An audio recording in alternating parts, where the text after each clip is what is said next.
عزیزان محترم، کسی نتیجے پر پہنچنے کے لیے اور تلاش حق کے لیے سب سے پہلے بنیاد علم پر رکھیں،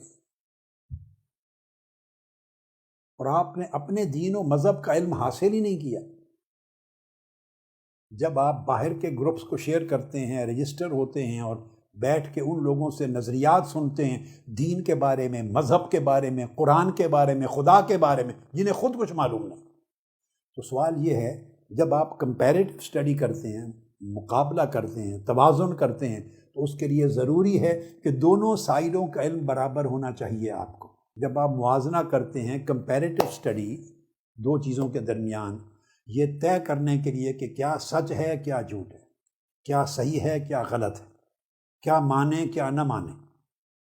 جب یہ فیصلہ کرنے کے لیے موازنہ کرتے ہیں دو چیزوں کے مابین، ایک جدید نظریات کا جو گمراہ کرنے والے ہیں، خیالات، نظریات بھی نہیں ہیں بیٹے، وہ بکھرے ہوئے منتشر خیالات ہیں، نیری گمراہی ہے، یعنی گم گردہ راہ لوگ ہیں، ان کی باتیں۔ ادھر آپ مقابلہ کر رہے ہیں قرآن کا، رسول پاک صلی اللہ علیہ وسلم کی تعلیمات کا اور اسلام کا۔